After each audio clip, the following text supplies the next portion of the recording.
Magandang buhay, mga kasimbahay. Panibagong araw na naman upang tayo ay magnilay. Samahan ninyo ako, ating pakinggan ang Ebanghelyo sa araw na ito.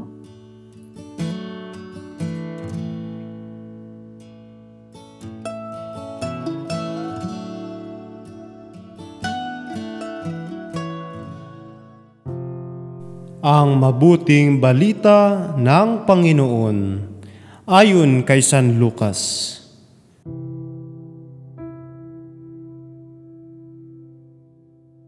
Noong panahong iyon, isinaysay ni Jesus sa kanyang mga alagad ang isang talinhaga upang ituro sa kanila na dapat silang manalangin lagi at huwag manghinawa. Sa isang lungsod, wika niya, may isang hukom na hindi natatakot sa Diyos at walang taong iginagalang. Sa lungsod ding iyon ay may isang babaeng balo na punta ng punta sa hukom at humihingi ng katarungan. Tinatanggihan siya ng hukom sa loob ng ilang panahon. Ngunit nang malaunan ay nasabi nito sa sarili, "Bagamat hindi ako natatakot sa Diyos ni gumalang kaninuman, igagawad ko na ang katarungang hinihingi ng babaeng ito sapagkat lagi niya akong ginagambala. Baka pa ako mainis sa kapaparito niya." At sinabi ng Panginoon, "Narinig ninyo ang sinabi ng masamang hukom? Hindi ipagkakait ng Diyos ang katarungan sa kanyang mga hinirang na dumaraing sa kanya araw-gabi. Bagamat tila nagtatagal iyon, sinasabi ko sa inyo, agad niyang igagawad sa kanila ang katarungan. Ngunit pagdating ng Anak ng Tao sa daigdig na ito, ay may makikita kaya siyang mga taong nananalig sa kanya?" Ang mabuting balita ng Panginoon. Pagsasadiwa.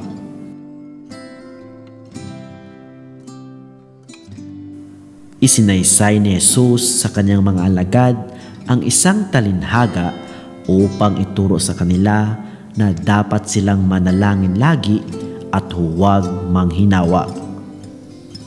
Hindi hinihiling ni Jesus na gugulin natin ang lahat ng ating oras sa pananalangin, bagkus ang maging matyaga tayo sa pananalangin.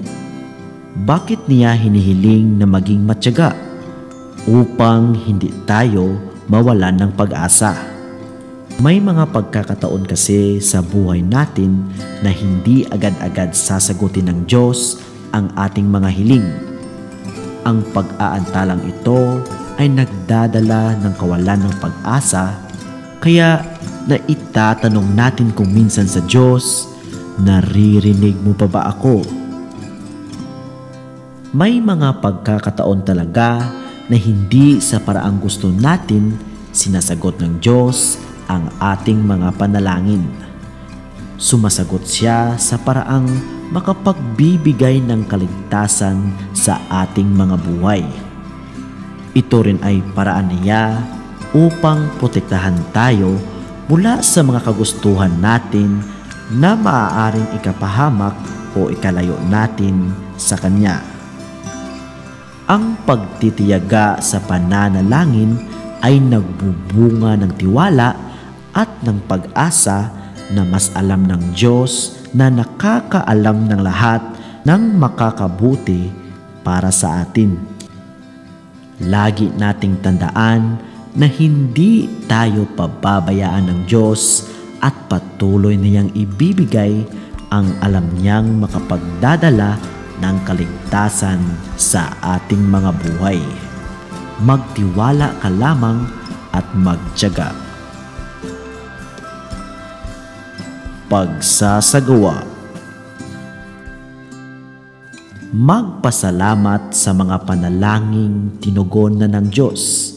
Sa mga hindi pa natutugunan, buong tiwala at tiyaga na hilingin, kung makabubuti, matanggap nawa sa tamang panahon.